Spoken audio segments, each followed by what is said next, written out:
Well, good afternoon. Welcome back from our lunch break.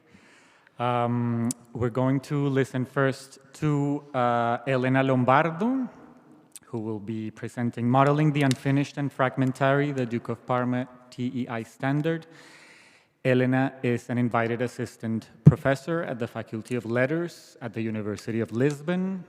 She earned a degree in Linguistic and Cultural Mediation from the University of Padua, an MA in Portuguese Language and Philology from the University of São Paulo, and a PhD in Textual Criticism from the University of Lisbon.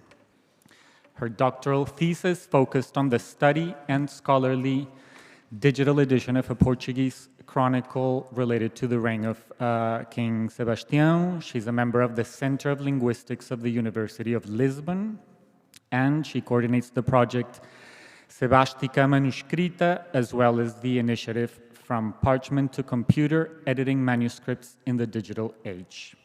Her work bridges traditional philology and digital approaches, and her research interests include textual genesis and transmission, manuscript culture, and the development of scholarly digital editions. So, welcome, Elena. Thank you very much. And I would first like to thank the organizers for the invitation and the organization, excellent one. The participants, thank you, and Ellie, who accepted to read a long paper that I couldn't yet summarize and condense properly, just on focusing on one or two aspects of all the work made. I still feel that the year I spent encoding the Duke opened actually too many paths. And this is witnessed by the fact that every single word of what have been said today kind of dialogues with what I wanted to say, and I'm left out of the presentation. To keep just it on a humorous tone, I would like to say that I thought of entitling this presentation as Markup and Madness, the Duke of Parma meets TI. So, okay, we are on the same page. So after all of this, I would like to turn to the digital phase of the project. And to do that, I'll start by briefly outlining a few general issues involved in producing a scholarly digital edition. This will hopefully framing what follows and clarifying some of the more specific and perhaps less familiar aspects of the work I'll be discussing today. As we already know quite well at this point, the Duke of Parma is unfinished, complex, difficult, sometimes indecipherable, and it is unknown and crucially has never been previously edited. So we are therefore not dealing with an established work, maybe an archive, as we said previously, but with a set of documents that remain in a documentary state. Because the text is by Fernando Pessoa, it potentially attracts an international readership. Scholars of Portuguese and English literature, textual critics, and also more general readers may all be interested. Moreover, the idea of putting it in a digital format further broadens access beyond a strictly academic audience. Given the absence of any prior edition, the project occupies the starting point of a possible editorial trajectory from document to work. From an editorial point of view, the original goal of this two-year project was therefore to decipher and transcribe the documents. However, and has already been discussed today, every transcription, however conservative it aspires to be, is already an edition. First of all, as we all know, because the very decision to adopt a particular editorial framework implies a critical thinking. Choosing to produce a semi-diplomatic or diplomatic edition rather than an interpretative one presupposes a position regarding the nature of the text, its bibliographical and philological status, and its potential readership. These decisions precede the act of transcription itself, yet they are already fully situated within the eclectic domain. But even once the framework has been established, the act of transferring the text, maybe translating, the text to another medium continues to require interpretation at a micro level. Individual features demand informed decisions. We had many examples of them today. Similarly, if we describe Fernando Pessoa's Duke of Parma digital archive as a digital archive, we must ask what's in this name? What distinguishes an archive from an edition? This question was widely debated in the early history of digital scholarly editing, when the appeal of incorporating images encouraged the proliferation of editions based on single witnesses, thus rekindling the long-standing debate between Lachmanians and Bedierists. In an influential 2019 article, Edizione documentaria digitale, rinuncia intellettuale o opportunità scientifica, Elena Pierazzo argues forcefully that what she terms a digital documentary edition, that is, a digital edition based on a single witness or on documents, as opposed to a critical edition based on many witnesses, is not a passive or intellectually renunciatory enterprise. On the contrary, she defines it as the recording of as many meaningful features of the source document as the editor considers significant, presented in ways judged useful for readers. The emphasis, crucially, is on editorial agency. The selection of features, the modeling of the document, and the modes of visualization are all products of critical judgment. Today, it is well accepted that an archive would consist merely of images accompanied by metadata. The moment it incorporates transcriptions, particularly encoded transcriptions, it ceases to be a simple repository and becomes something else. It becomes, we can propose, a documentary digital edition, or, adopting terminology more specific to the Portuguese editorial tradition, a diplomatic genetic digital edition, but an edition nonetheless. Encoding, sorry, I forget this slide. In particular, makes this editorial intervention visible. Encoding is the process of making certain aspects of the text semantically explicit to a machine in labeling portions of text through a meta-language interpretable by the computer. It does not reproduce appearance, it models meaning. When we encode, we decide what something is.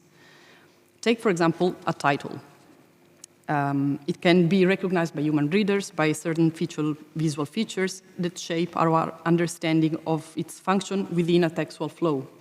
However, the computer cannot interpret it differently from the rest of the text unless we encode it semantically, for example, as a head.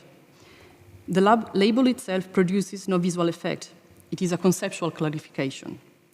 What appears on the screen comes later, as the result of further practical and conceptual manipulation of encoded files. In this context, even apparently minor decisions generate consequences that gradually form a coherent system, a model, which must remain internally consistent. For this reason, modeling becomes the conceptual core of a digital editorial project. In this sense, digital editing makes explicit what has been long discussed in philology. Transcribing, thus transferring text from one medium to another, is editing, and editing is creating a critical representation. In its turn, a digital edition is not merely a transcription placed online or text transcribed to the screen.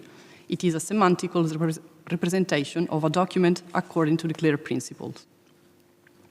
So, going back to the Duke, if modeling is the conceptual core of a digital edition, then the crucial question becomes, what model do we adopt for an unfinished, fragmentary, dramatical work by Fernando Pessoa within a conservative editorial approach?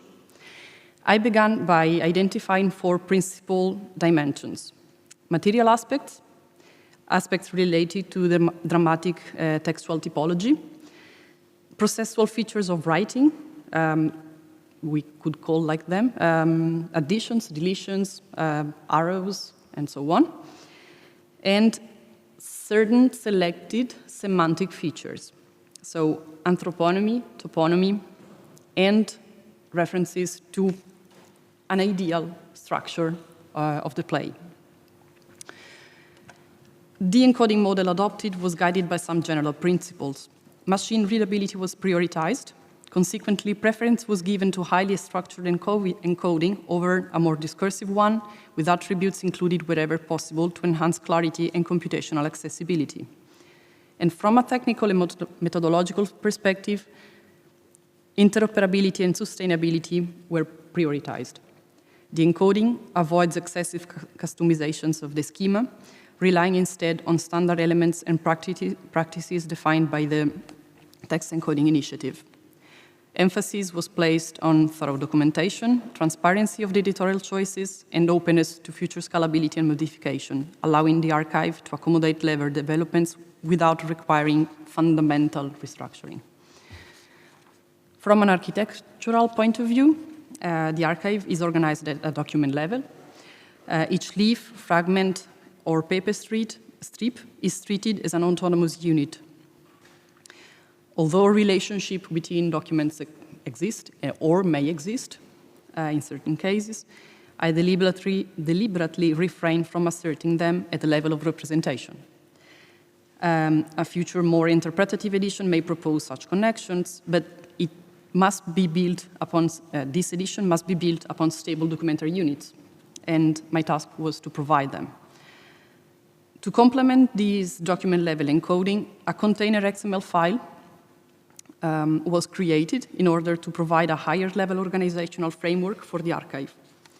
The main document records general information about the project and offers a unified account of material encoding and literary aspects of the play, including the references I talked about earlier this morning. And the individual XML files are incorporated into this overarching structure.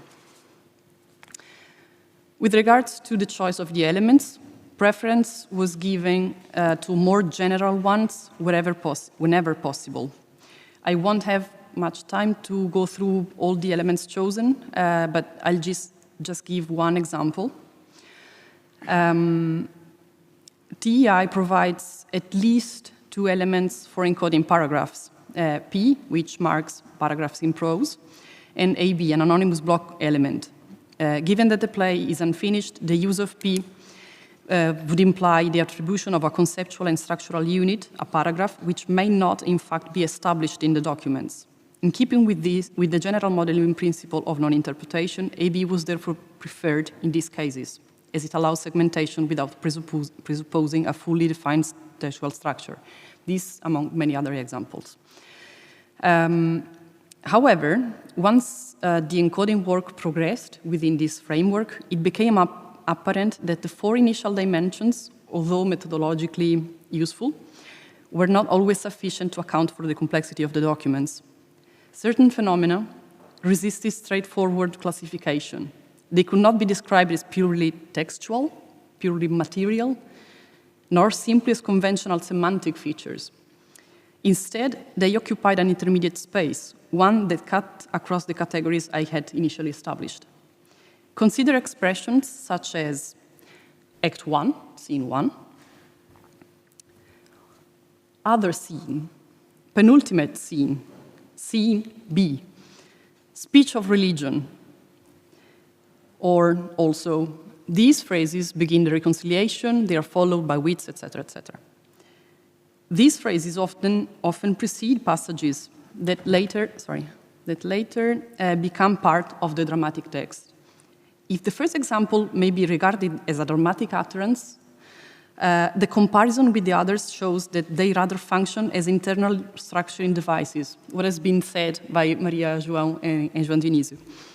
They mark phases of composition, articulate provisional organization, or signal how the author is conceptualizing the work in progress. A similar case can be seen in notes such as good, like an assessing expression, or as a sentence that I think will be addressed by Enrico tomorrow, explanatory, the Duke's constant sexual allusions and their purpose. They are not the authors, they belong to the author's conception of the character of the Duke. These instances reveal aspects of the documents that operate simultaneously across multiple dimensions. They are textual, they are written words, they are materially present, they exist on the page, they are authored, They express the writer's conceptual activity and not the editor ones. But they are not contribution to the fictional or rhetorical world of the work. They concern the act of writing itself. Within this model, I refer to these phenomena collectively as metatext. Metatext documents the author's ongoing negotiation with structure, meaning, and trajectory. It provides direct evidence of compositional thinking in real time. It functions as a form of authorial self-communication, like João said something earlier, like not a reader of it himself, but something like that. So internal structuring tokens, reminders, evaluations, clarifications, and compositional cues that articulate how the author conceptualizes and manages the work while producing it. Marks, signaling hesitation, like the crux, approval or rejection, although not strictly textual, also fall within this category. Hesitation marks, underlinings, they do not advance the dramatic content, but they register judgment, doubt, or decision. And in that sense, I assume that they belong to the same metatextual layer. In the Duke edition, these segments are encoded using the RS element, employed in a deliberately expansive yet hopefully coherent way. In the TI guidelines, RS is defined as a reference string, a general purpose label for names or reference strings. Although reference may initially seem an awkward term in this context, the broadness of the definition accommodates the present application. What matters is not whether a string points to an external entity, but that it functions as a semantically distinct marker whose meaning cannot be reduced to its literal wording alone. In this sense, metatext consists precisely of strings representing operations, structuring, evaluating, or planning, rather than elements contributing directly to the fictional or dramatic content. From an analytical and querying perspective, this modeling choice has significant consequences. By grouping all such segments under RS, the encoding establishes a uniform access point for identifying moments when the author steps outside the dramatic discourse. This may facilitate, hopefully, the study of compositional habits, thematic planning, structural uncertainty, and evaluative judgment across the corpus. At the same time, however, it introduces a degree of semantic flattening. Distinction between acts, scenes, thematic labels, plot notes, and evaluative comments are no longer encoded through separate elements, which do not exist in TI anyway. And to mitigate this, I developed a controlled set of attributes to differentiate functions and convey minimal interpretative values, maintaining analytical coherence while preserving the expansiveness of metatextual evidence. The balance already pursued in the representation phase, so in the encoding framework, also tried to inform the presentation phase, so the modeling of how the edition is presented, is visualized. The visualization adopts a deliberately simple and restrained design, as far as it is possible. The interface aims to mirror the original document and seek to offer like a transparent reading, as far as it is possible, experience of the materials. In this way, the interface aims at functioning as a neutral point of access, while the underlying encoded data remain available for advanced querying, analysis, and reuse in future research. In designing the interface, an effort was made to align each visual feature with a specific conceptual area identified during the modeling of the encoding. While a strict one-to-one correspondence is not always possible, particular care was taken to minimize functional overlap so that each graphical device would, as far as possible, fulfill a distinct role. In general, a topographic approach, once again, was adopted. Marginal text is tentatively positioned in its original location on the leaf in relation to the surrounding main text, but a few exceptions must be noted. Due to limitations of CSS, multi-line sections rotated 90 degrees are displayed horizontally with a note indicating their original orientation available on hover. Beyond These general topographic principles, other aspects requiring differentiation included features of dramatic text, onomastic elements, graphic signs present in the original, like symbols, underlinings, arrows, etc., as well as other elements related to the writing process and editorial interventions, so another level. On the other hand, in any visualization, the available resources for differentiating features include symbols, color, typographical variation, and information provided through other tooltips. In this model, typographical variation is used primarily to mark theatrical conventions. For example, stage directions are signaled by italics and a reduced font size. Other tooltips and clickable flagging icons do not interfere much with the reading flow or visually overlap with the base text, and therefore are particularly suited to rendering editorial interventions, which must remain distinct from the documentary layer. The use of specialized symbols associated with genetic editing practices in Portugal, used in the transcriptions, was deliberately avoided in consideration of a broader readership. Two main exceptions stand out: the transcription uncertainties and passages that could not be deciphered. Both color and symbols can restrict comprehension to expert readers and create visual noise. Moreover, they were frequently used by the author himself and might therefore overlap conceptually with documents. For these reasons, they were employed sparingly. Symbols used by Fernando Pessoa are in general reproduced, even though certain generalization obviously proved necessary. While the visual model achieves or tries to achieve a clear and coherent reading experience, implementing it was not without challenges. At the outset of the project in early 2024, EVT2 was the most recent stable release of the edition visualization platform, though version 3 had already been announced. EVT2 was already installed on the institutional server, and as far as I know, several ongoing projects at the University of Parma relies on it. For these reasons, its adoption represented the most coherent infrastructural choice, even after version 3 became available later that year. Initial testing of EVT2, however, revealed a number of technical limitations. For example, the platform does not process empty elements, so elements that do not enclose any text within them. This posed a problem for elements such as space, which by definition is empty and is the only TI element specifically designed to encode spaces left intentionally blank by the author. Its use was therefore called into question. A further limitation concerns the way information is retrieved from the XML files and processed by the platform. In certain respects, this processing does not fully comply with the TI guidelines, making straightforward implementation difficult without substantial modifications. Given the scale of the encoding and the platform's architecture, those modifications to the software itself were neither feasible nor planned within the project timeframe. Targeted workarounds were then implemented to meet the archive requirements. These workarounds included suppressing interface elements that were irrelevant to the project aims or turning them into something else, developing a dedicated CSS layer to achieve the presentation, and partially restructuring the coding. Several other limitations remain unresolved.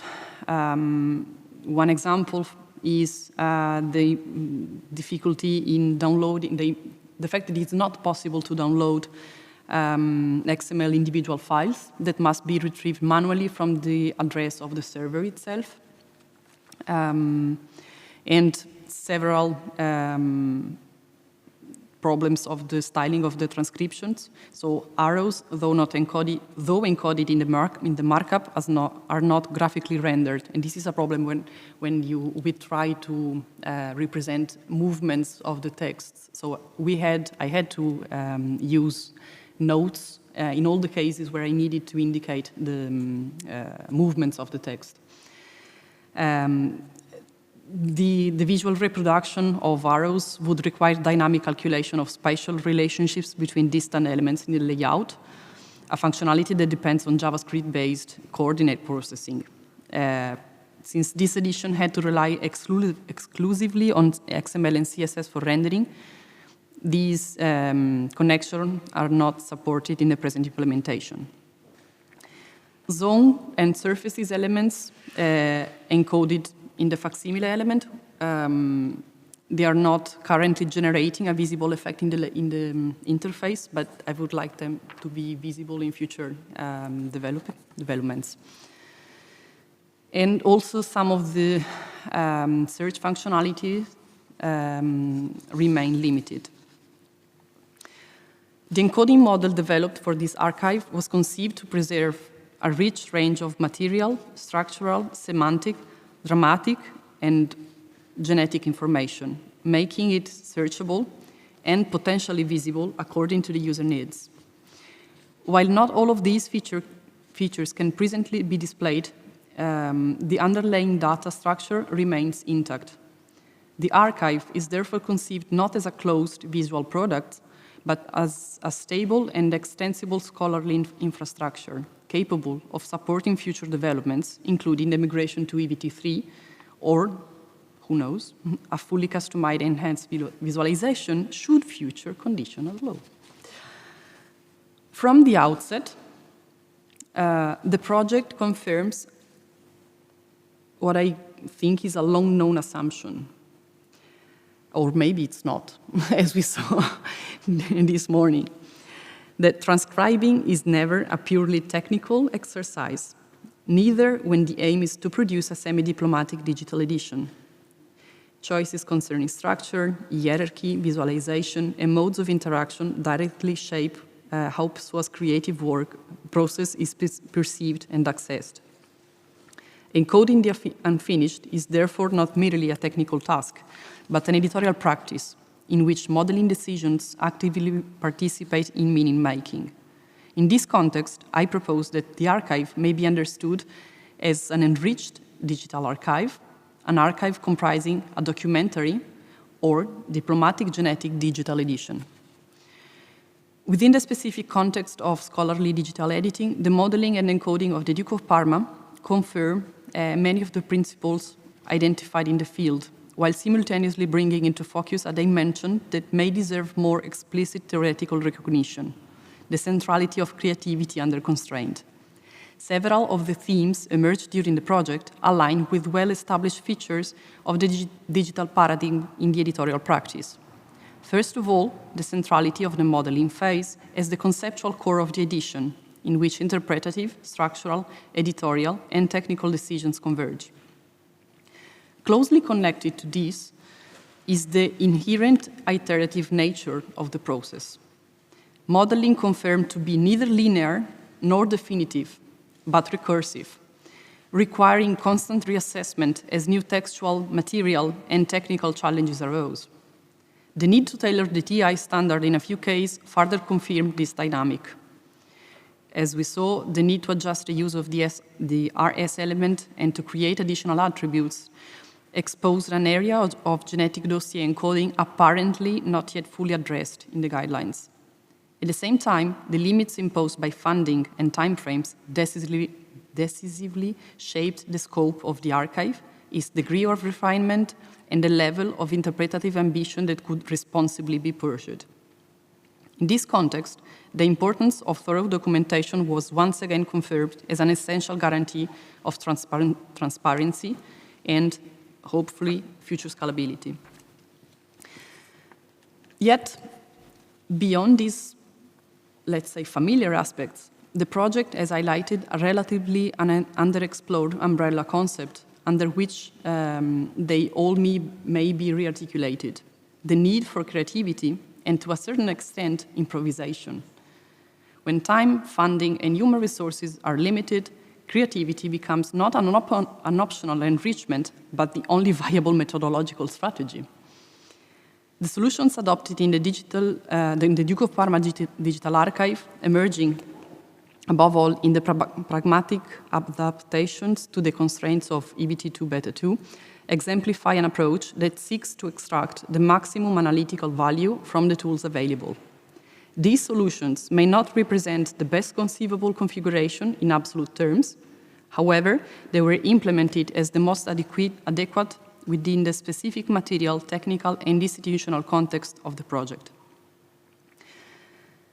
In this sense, it may be possible to argue that the archive embodies a productive form of provisionality.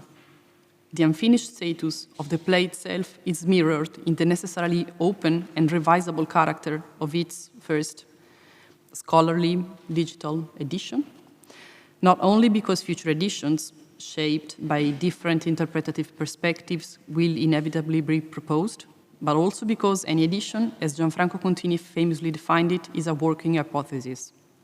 In the analogic paradigm, the editorial work has always been provisional because of the evolving nature of textual scholarship. New witnesses may emerge, new evidence may come to light, and interpretations may shift as knowledge of the work deepens. In this view, editorial provisionality derives from the object itself and from the historically situated condition of scholarship. While this understanding remains valid, the digital paradigm seems to add a further layer. Here, provisionality does not depend solely on the possibility of new discoveries or revised interpretation, but also on the technical and institutional frameworks within which the edition is produced. Platforms evolve, tools improve, standards are refined, and funding structures impose limits that shape what can be implemented at a given moment. As a result, the edition is not only epistemologically provisional, but infrastructurally provisional as well. And this is where productivity lies. Provisionality becomes productive when it encourages transparency, reflexivity, and adaptability rather than concealment.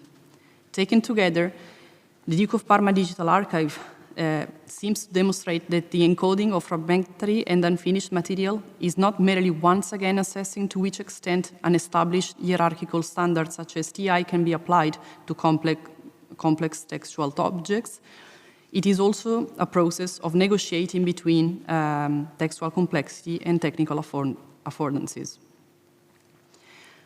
By embracing this provisionality, the project situates itself within the well-established conception of the scholarly digital edition as an iterative and evolving construct.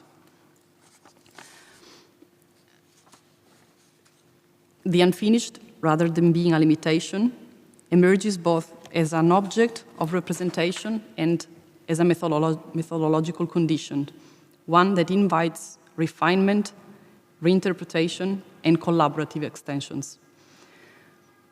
Thank you very much.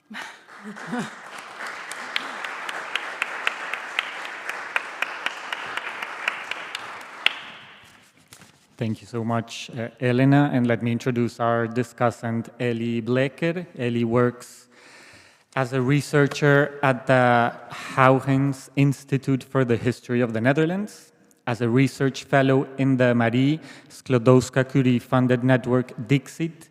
She received advanced training in manuscript studies, text modeling, and XML technologies for text modeling.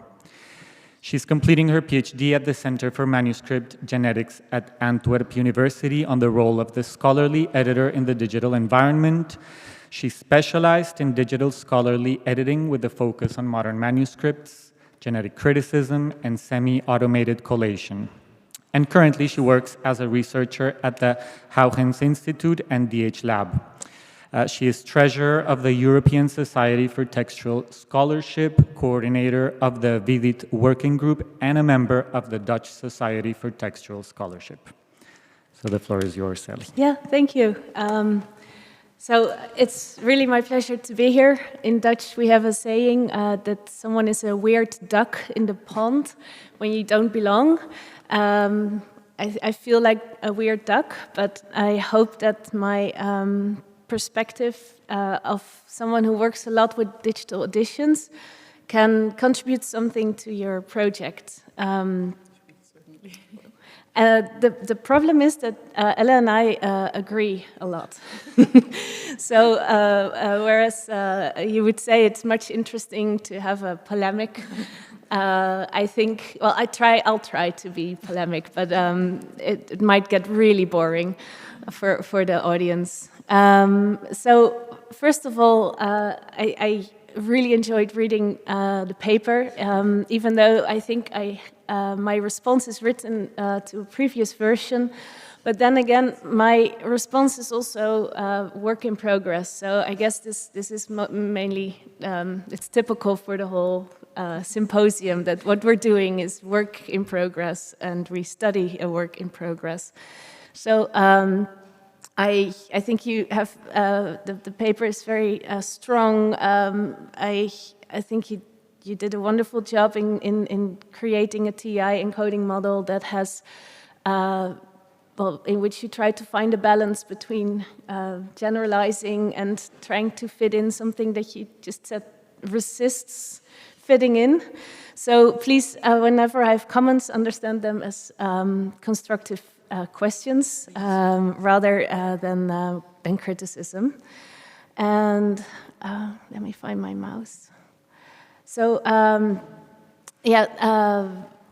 I came across this citation from Paul Eggert, who wrote 15, 16, 17 years ago that what we need are reports from the editorial trenches. I think this still holds. And what you have provided in your paper is a report from the trenches. Theory is far more important, far too important to be left to the theorists. Here's a practitioner who has had her say. So that's something really good and interesting. So in the paper, you were very transparent about the encoding decisions, the decisions you made, the textual phenomena you came across, the point of departure as a manuscript, taking the document as a material object, and how you try to digitally organize and unlock a very complex archive. And you're also honest about the limitations and unresolved issues, and I hope I can respond to those. In your, oh, I'm sorry. Yeah. I'll try not to move anything but my fingers. So my talk has 3 parts, but I'll see how far we get in view of time. The first part is really a detailed description of encoding challenges, choices, and consequences, the 3 C's of digital editing. And the second part will zoom into the interpretation part of your paper and of the project itself. And then finally, I'll reflect also on the use of EVT and especially the consequences of using this platform for the long-term existence of the project and the archive. So about the first thing that struck me was the way you encoded the relationships between the characters in a Partick desk, in a list of persons, which have types like personal and parent.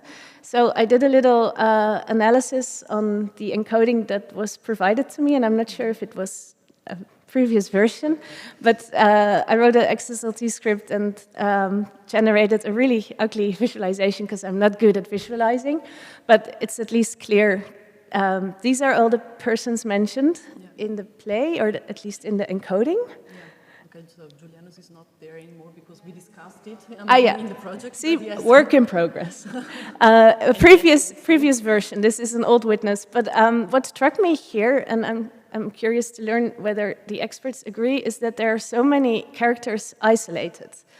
I don't know the play, so I wonder if this overview makes any sense. And I was also wondering, I zoom in on the characters that do have a relationship, whether this is something that you have in mind, like this type of analysis, that you have that in mind when you encoded the relationships between the characters. So that, and if so, then you did well, because it was really easy to extract this information, but maybe you had a different point of view. A second element that I want to highlight, you already mentioned this, and perhaps you also anticipated this comment, is the use of the RS element, the reference string. to encode meta text.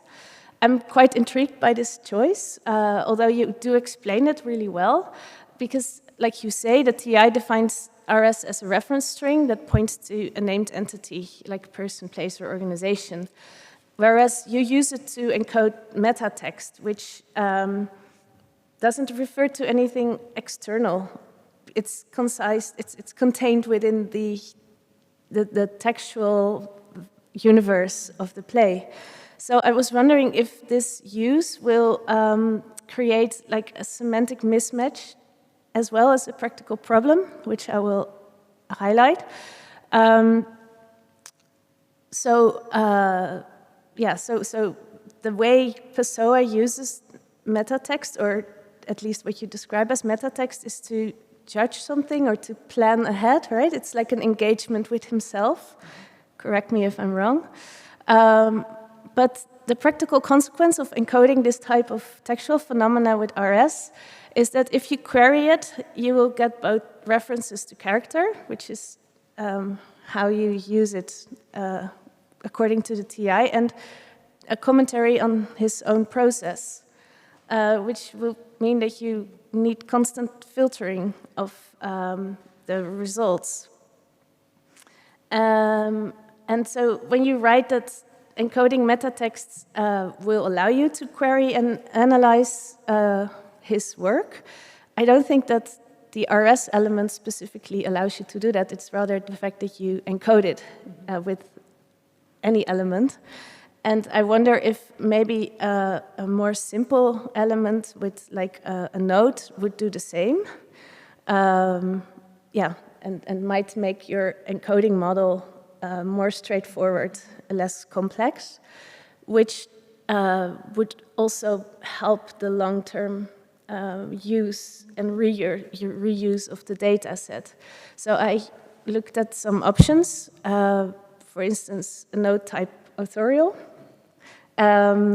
or in the case of, like you said, structural labels like Act 1, maybe just label, or a stage type authorial, or even, because that's used for stage remarks. But anyway, this is not a criticism. These are also not prescriptions, but maybe suggestions. But I was wondering if the TI provides more semantically sound options. Did you consider these options? And if so, why did you reject them in favor of RS? So then you also distinguish meta text and meta marks. So that's my third point. At first, your argument to distinguish these two types of textual phenomena makes sense to me, but then I started thinking about the consequences of distinguishing between them, and I was wondering if it's actually effective to your goal. When I looked at the various examples you give, because Elena wrote a wonderful paper with loads of examples illustrating her cause, I was wondering, I couldn't find a pattern or a logic there, but that might be my lack of knowledge of the text.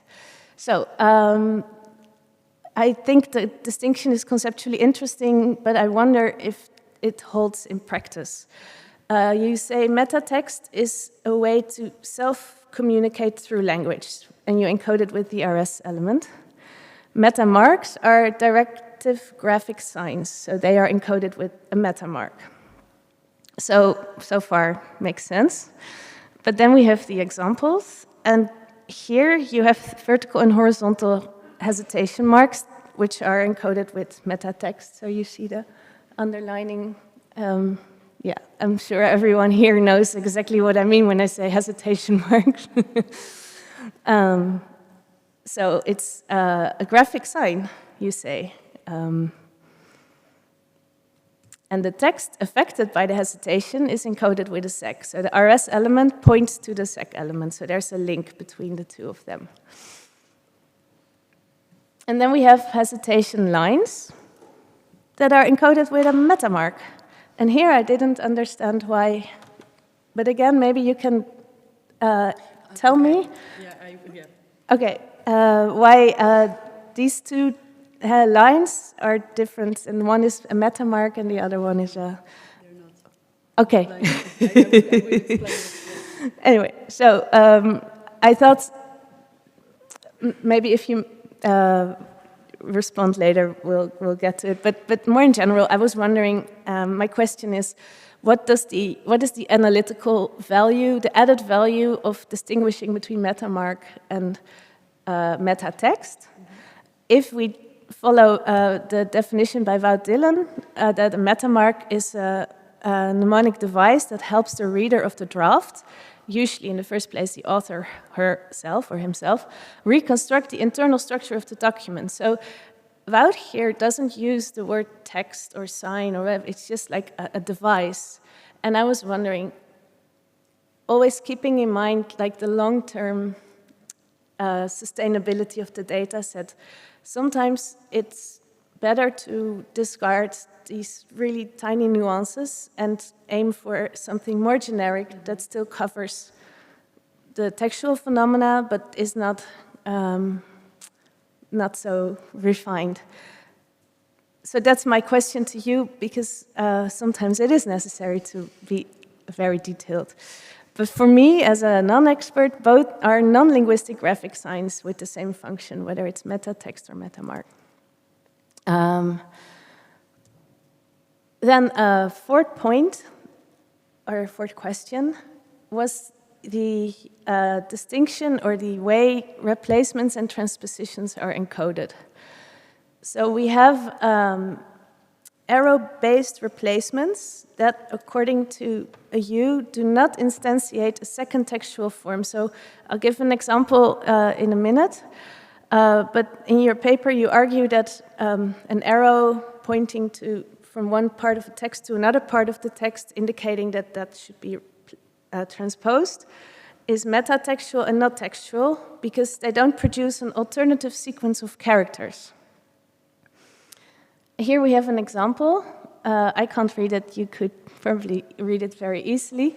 But for me, I do distinguish three distinct textual states here. We have first the text without the addition, and then the text with its soul that is written above the line, so that's the second textual stage, and then interpreting the arrow, the text with its soul repositioned below. So for me, the arrow does produce an alternative reading sequence. It changes the reading order, much like any transposition. So I don't see a categorical difference between an arrow that indicates move this part of the text in line, and a transposition mark indicating more or less the same thing, saying read these words in the reverse order. So my question is, what would you lose if you would encode this with transpose? Maybe using a note in which you document the material methods, which would actually also already be visible on the facsimile. So one more alternative reading question, and then I'll move on to the second part. You distinguish, or you use different ways to encode alternative readings, sometimes with a ZAG element, and as you can see here,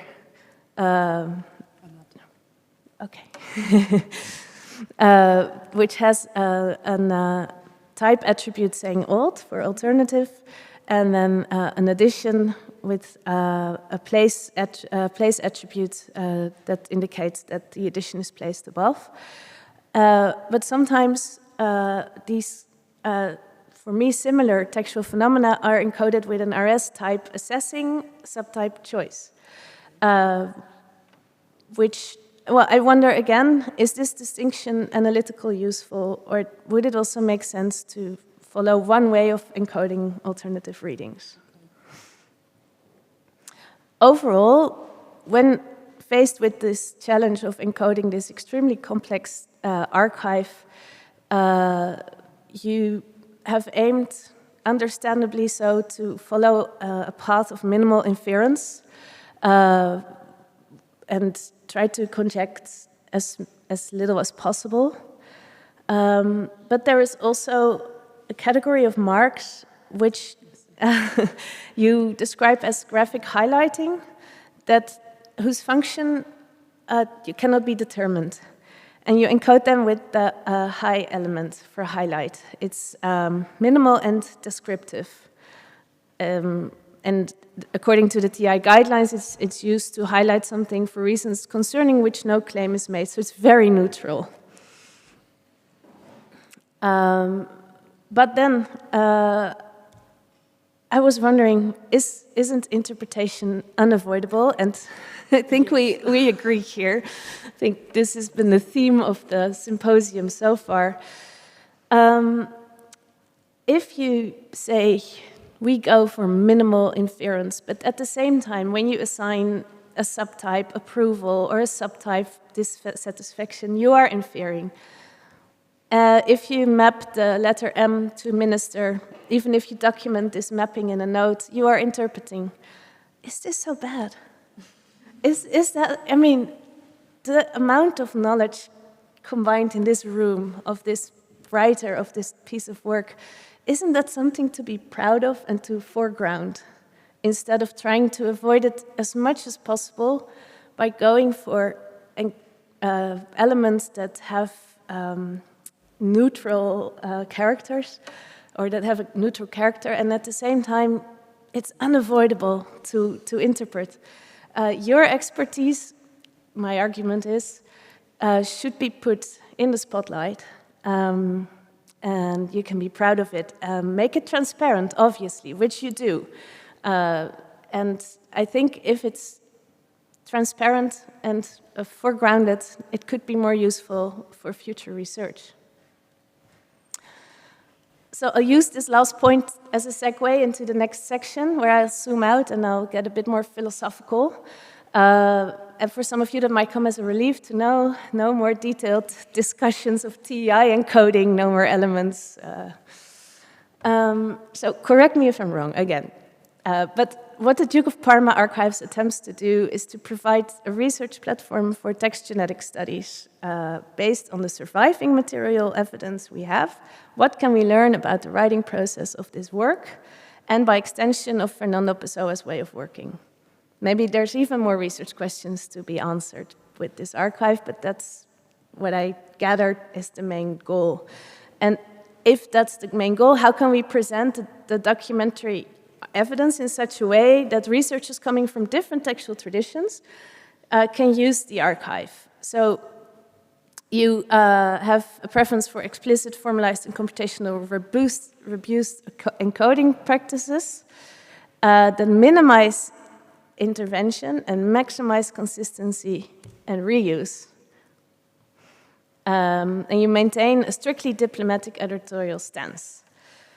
But then you have that objective, or you have that frame of reference, and you apply it to something that is so difficult to grasp, namely the writing process, which has been described in ways that I find very poetic. By John Bryant, for instance, a continuum of overlapping and interpenetrating actions flowing seamlessly from one to the next. By Jeb Dabman as a movement of textual invention, and I can go on, I won't, but the idea is that in studying the writing process, we always distinguish between that study and an interpretation of the traces that we study. And I was wondering, like I say, if we highlight this editorial interpretation, can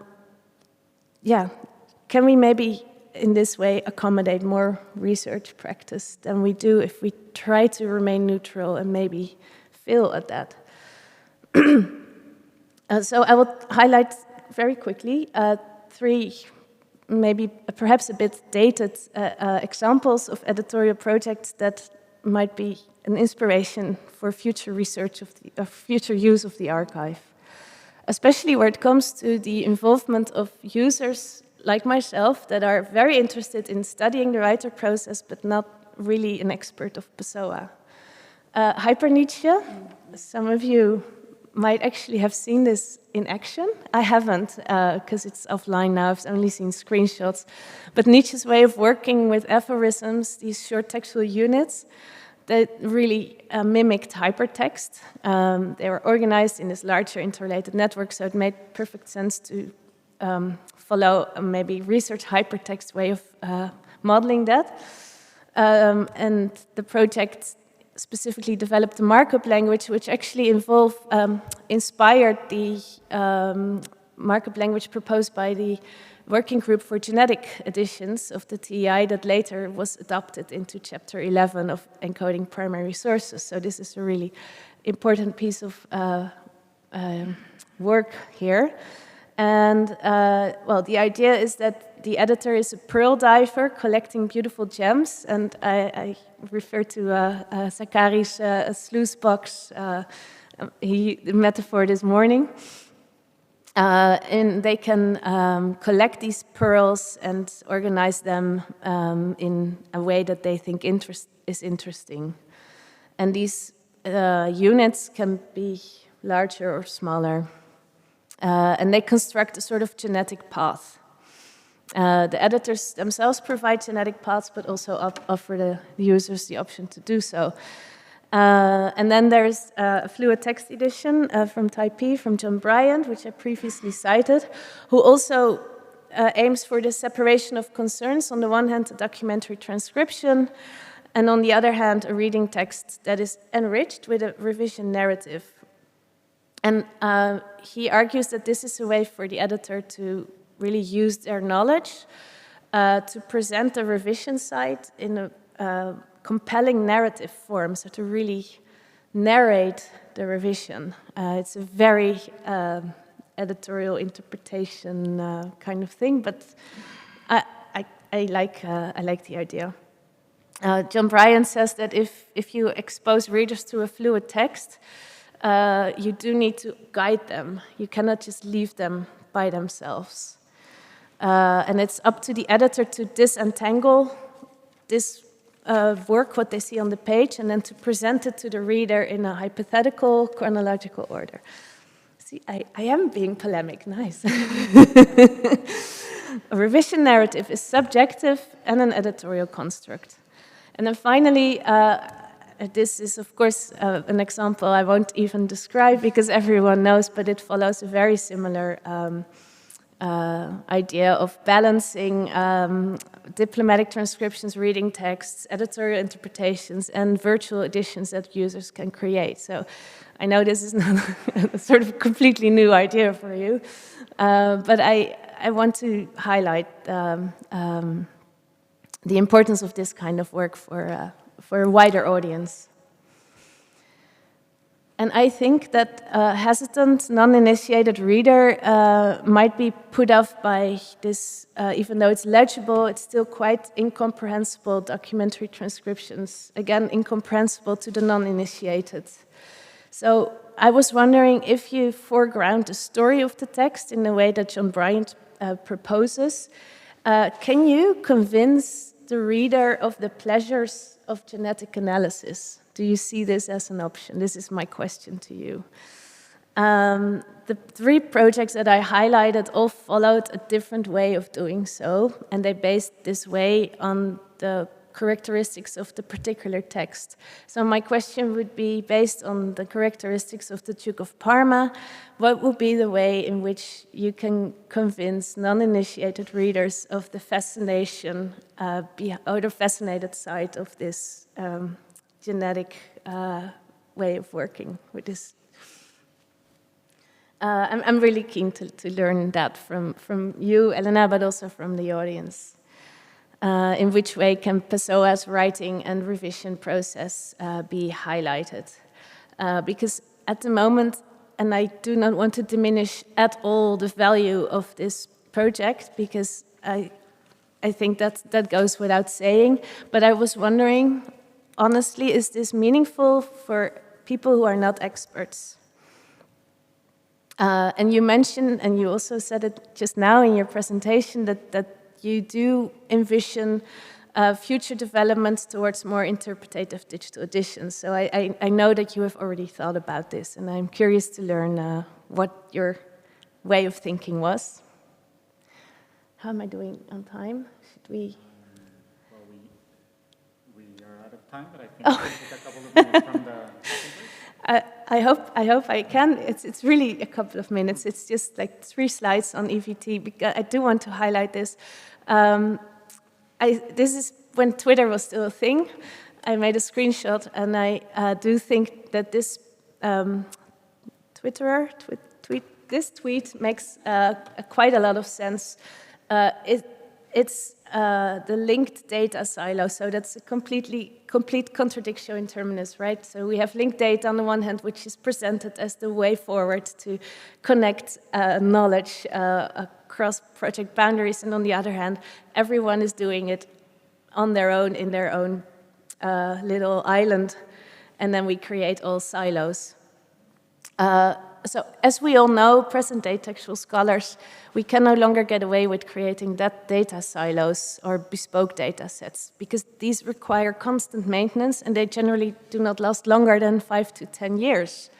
So yeah, we often speak of how digital methods open up new possibilities, but what we speak less often about how they foreclose others. And my question to the project in general is, do you think that the choice for EVT2 will have a long-term influence on the maintenance and the stable availability and the potential reuse of the data of this project? And then I'll skip very, very briefly of the FIDIT working group, because I do want to, I cannot pass a chance of mentioning it, but we are working towards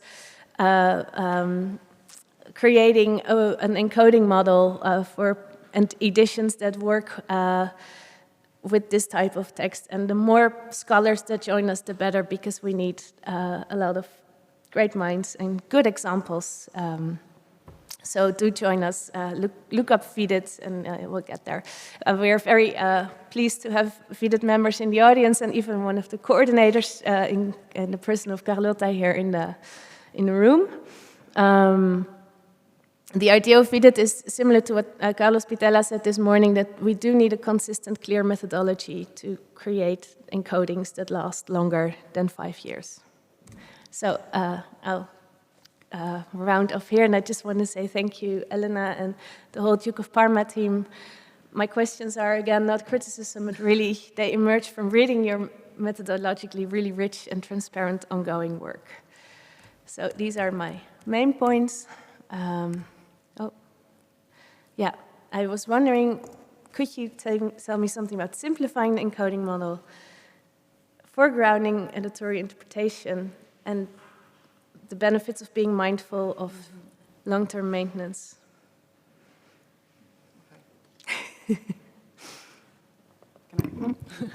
Oh, thank you a lot. Thank you.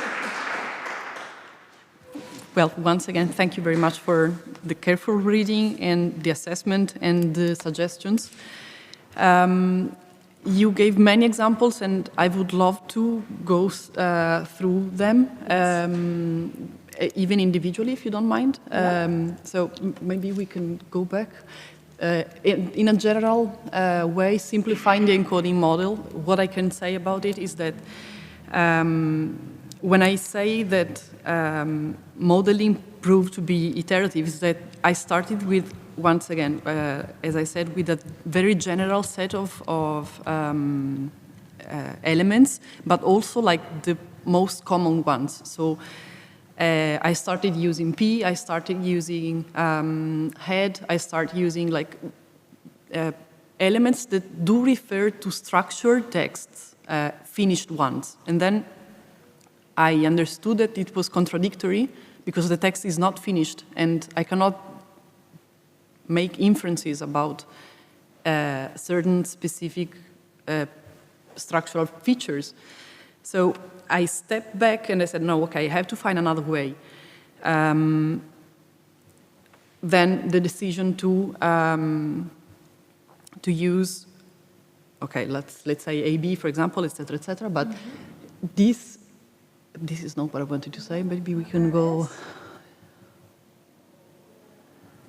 See, the old RS is a. This part is good. What I see is just an error that I can revise maybe. Okay. In the relationship between Hermione and the Duchess. Obviously, it's the contrary. So the Duchess is the Hermione is the mate of the Duchess. So Yeah. this. I don't want to use this in a specific way just to signal certain relationships that are transparent Yeah. within the play as we know it now. But it is not, as I said today, like a definite and definitive, neither encoding nor knowledge of the play itself. About the RS, it's the point is that what had happened is I started by those elements referring to, for example, the Duke of Parma or the scene, etc. And first of all, I encoded them as head, and then with an XML ID referring to the general structure. So Act 1, Scene 1, for example. Then at a certain time, I understood that I could not follow this approach because there are many situations that do not refer to a specific defined structure. And also, when I use head, this is something that was said before, like I assume that they are a head, so like a title, and they are not. They can be something like just saying, okay, this pertains to the play. This identifies the play, but it's not like a closed definition, a closed head of the play itself. Yeah. So this is where, when I arrived to RS, since reference string is like, as based on the examples in the guidelines, it seemed to me that it's an alternative, for example, to person name and place name, like something more general. And I said, okay, they are not, they are names anyway, they are expressions, they refer to something. So I can use them together with place name and person name, which are used for people and places. And so at this stage, I think it was quite internally coherent. When I understood that there were something telling the author, okay, you have to remember that these segments that comes after the head, like the Duke of Parma indication, they were structuring the next behavior of the author himself towards the text. And so they could be put together with all those cases in which the author says, this is a good variant, or this is not, and then the decision to put everything together. It felt like a quite risky operation, and I'm completely aware of it, but at the same time, it's like I cannot encode them just as being text, because it's not the dramatic text itself. It's not the play, it's something else, so I must distinguish it and separate it in the encoding. And this is the main reason why I proposed this encoding. I'm perfectly aware that it is not the best practice, and also about the difference between MetaMark and RS. I'm fully aware of the incoherence, maybe, of encoding a mark, so a crux, with an RS, since it's not linguistic, as I said. And if I propose that I encode linguistic feature with RS and non-linguistic ones, so graphic ones with MetaMark, then it's like overlapping maybe the two fields. But what I understood in that moment was that when Pessoa uses something like over or backward or these cases, he's saying how the text should be read and not written. But when he does something like, okay, good or bad or the crux, he's saying, I'm not sure about it. So he's assessing his way of writing. So it seems to me that they are two distinct operations. And this is why I encoded MetaMark just for reading and RS for actual writing. Okay. We may discuss it, and I'm fully aware that it's like delicate, but this is the reason why I took this choice. Then, about the example that you give, just a mistake of mine, because at the beginning they were all encoded with MetaMark, and then I thought, no, it's not possible. They're not MetaMark, So because MetaMark is something version. for the read. Yeah. Okay. Yes, no, this is my fault. It's a wrong example. Yes, but this is like, like the question. Over encoding, yes, definitely a possibility. And this is something which is in respect to my way of working, because I started with, okay, I'm just going to encode a few features. And then as far as I went through the text and said, no, but this is important. No, this is, and then I feel that it may, if you say that it may be complicated to maybe to extract information in future, this is something to be addressed and can be discussed, even because the present way of researching text is not functional at all. What else? Should I give my presentation again? No, it's really, for me, it's really interesting. I hope that it is. Maybe we can discuss more in the break, and I don't know if there's questions from the audience, and otherwise people will want coffee. We're a bit behind, but maybe one comment before we go on the break. Thank you for educating us, really. I really enjoyed the close engagement with this, so let's just continue talking.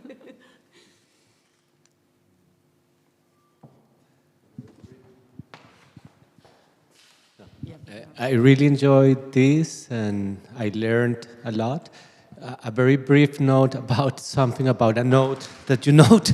You said like, why didn't you make a simple note? Or for certain cases, why did you?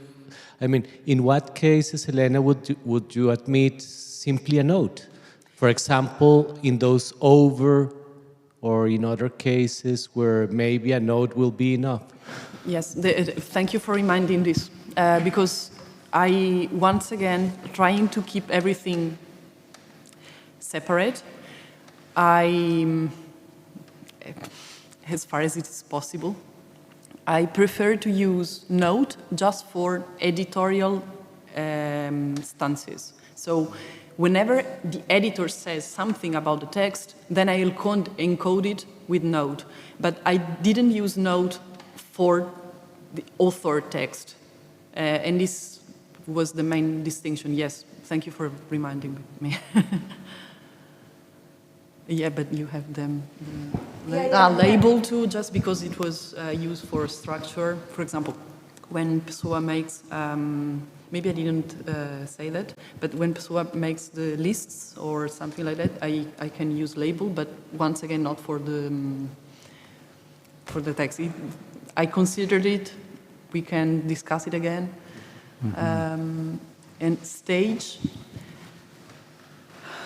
Yeah, because the stage Yeah. element is for stage directions by an author. Yeah.